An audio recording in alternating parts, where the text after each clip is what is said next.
The Eastern Front of World War II remains one of the most brutal and unforgiving theaters of combat in modern history. Unlike other fronts, where armies faced primarily organized enemy forces, soldiers on the Eastern Front confronted a deadly combination of man-made destruction and natural hazards. Here, the earth itself seemed to rise against them, hiding lethal traps that claimed tens of thousands of lives. Among these dangers, one of the most terrifying weapons was not a single machine or explosive, but the combination of terrain, mines, and relentless artillery fire that decimated entire units in moments. The vast stretches of Eastern Europe offered both strategic opportunities and deadly challenges.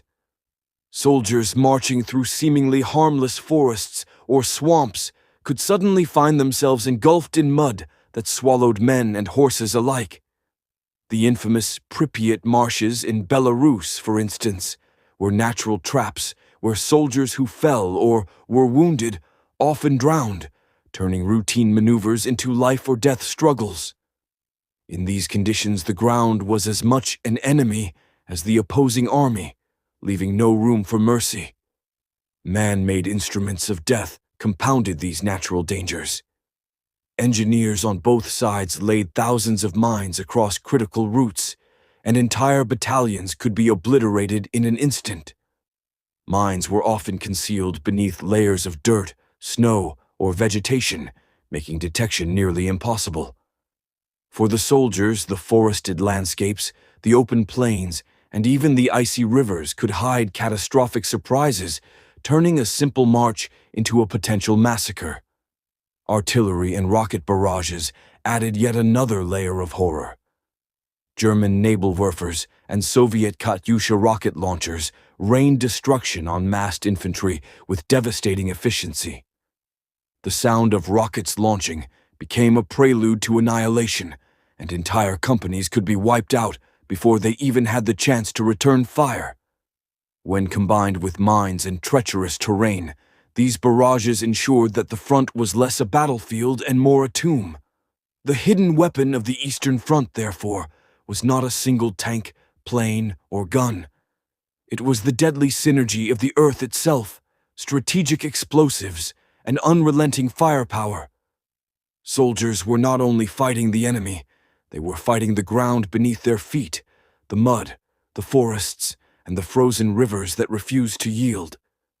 Historians estimate that these natural and man-made hazards contributed to tens of thousands of deaths, a grim reminder that the Eastern Front was as much a battle against nature as it was against an opposing army. To the men who endured it, the Eastern Front was a place where survival was never guaranteed.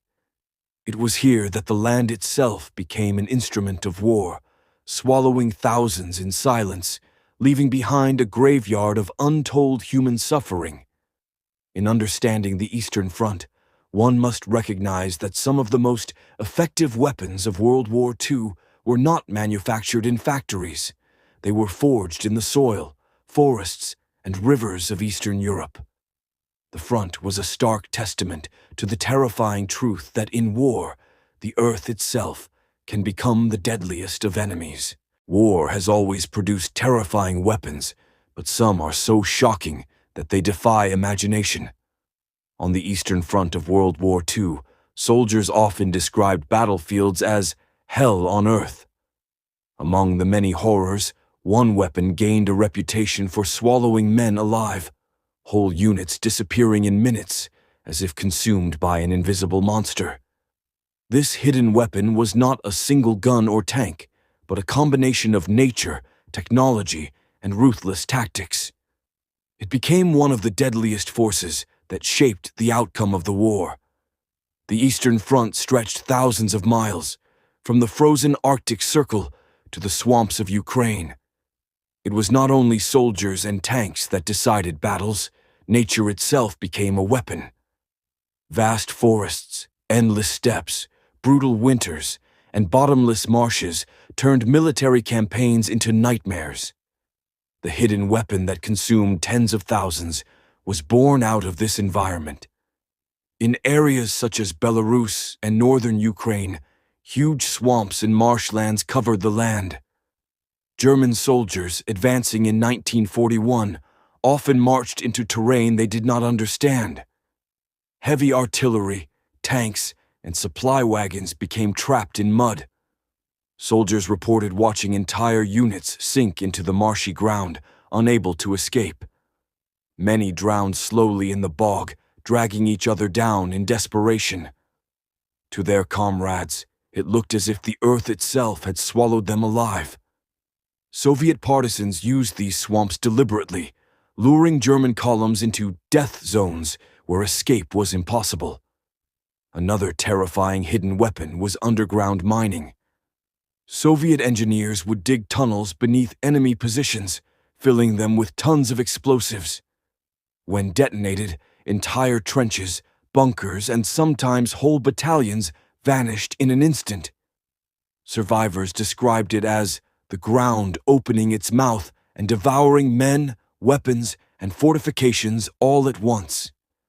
In some battles, over 10,000 soldiers were killed or buried alive by these subterranean blasts. One of the deadliest weapons of the Eastern Front was the Soviet Katyusha rocket launcher, nicknamed Stalin's organ. When dozens of launchers fired simultaneously, the roar was deafening and the effect catastrophic. German soldiers wrote in their diaries that Katyusha barrages felt like the sky collapsing. Within seconds, entire units were erased, the survivors buried in earth and debris. Soldiers often said it felt like the earth itself had eaten their comrades.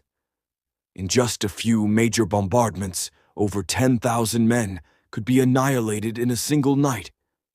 The true horror of these hidden weapons was not just the destruction, but the fear they created. Imagine marching into a swamp and realizing the ground beneath you is dragging you under. Imagine standing guard in a trench when suddenly the earth explodes, burying you alive. Or listening to the screeching sound of incoming rockets, knowing that within seconds, thousands could vanish.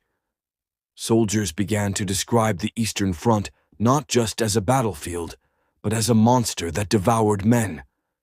German soldiers retreating through Belarus in 1944 wrote that the swamps ate our men faster than bullets. Survivors of Soviet mining operations described the ground opening with a thunderous roar, swallowing entire units. Prisoners of war later testified that after Katyusha attacks, whole regiments simply disappeared, with nothing left but scorched earth. The Eastern Front of World War II was a place where men faced not only enemy fire, but also the deadly power of the land and the hidden weapons that used it. Swamps that swallowed soldiers alive, underground mines that buried battalions, and rocket barrages that annihilated thousands turned the front into a graveyard without mercy. The hidden weapon that consumed 10,000 men was not just one machine. It was the terrifying combination of terrain, explosives, and relentless firepower. To the soldiers who fought there, it seemed as if the earth itself had risen against them.